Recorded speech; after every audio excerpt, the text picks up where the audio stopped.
Nicole Gregg alongside Ashley Holden, and we want to bring you the latest on what we know in the murder of Lauren Heike. She was killed on a popular hiking trail here in Phoenix.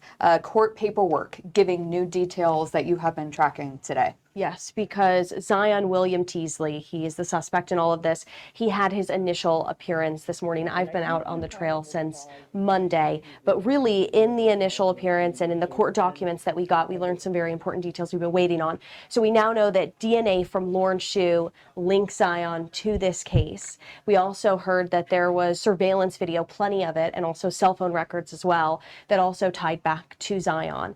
We also learned a little bit more about his recent history. So he had been working at a store and he had been fired recently for being aggressive to female employees. The managers at that store also said that when they looked at video that police were showing them and pictures, that the clothes that he was wearing were also, they say, stolen from that store as well. Now, everyone saw the video, many people did, of Zion being arrested. We covered it heavily at 10 o'clock last night. So you might have seen that. We want to let you know, as we did last night, he was brought in for an interview with police. In that interview with police, he was shown a picture of Lauren. He had told police that he had struggled with his sexuality. We want to be very clear what he told police during that interview. He stated that he saw Lauren on the news and stated that he wanted to look like her. These details really just coming in, but Zion DNA helped because he was already in the system. Yeah, records show he had DNA taken because of a past criminal history in 2020. He was added to the criminal database. He was arrested for robbing several Circle K's 6 different times. He was facing 13 felony counts, but a plea deal reduced those charges. So it ended up being 3 felonies, including robbery, disorderly conduct, and armed robbery. So he was sentenced to 3 years and then was released from prison in November. Yeah. And a press conference happening on Friday with Phoenix police. And here's what we learned in that. The suspect making their first court appearance on Friday, and police speaking shortly after that. Neighbors and hikers tell me they do feel a little bit better, but many asking me why. Police telling us right now they do believe this was random.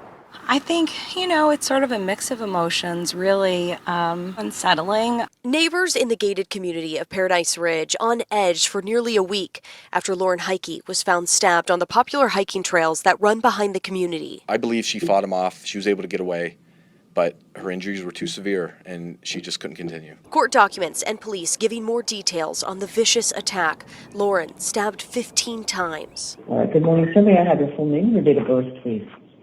Zion Teasley. DNA from Lauren's shoe came back a match for the suspect, 22-year-old Zion Teasley. Video from the area and cell phone records are also listed as evidence. After the arrest, Teasley told police he had struggled with his sexuality. When he was shown a picture of Lauren, he said he had seen her on the news and stated he wanted to look like her. I'm unable to speak to the whys behind what he did. Police say Teasley was living with his mom not far from the trails.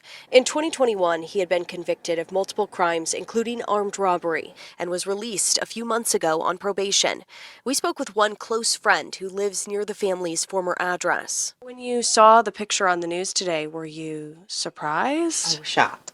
Very shocked. I'm just hoping that this is a mistake. With an arrest made, hikers and homeowners feeling a sense of relief. I would not have came out here with my young daughter if there was an arrest, so I feel really good about it now. But Lauren and her family still on their minds. My deepest sympathies. I can't imagine what you're going through right now. Teasley remains in jail on a $1 million cash bond. His next court appearance is Thursday. In Phoenix, Ashley Holden, ABC15 Arizona. Of course, much of this information, this case still developing, and we do know that Teasley is due back in court on Thursday. For the latest information and more on this investigation, head over to abc15.com.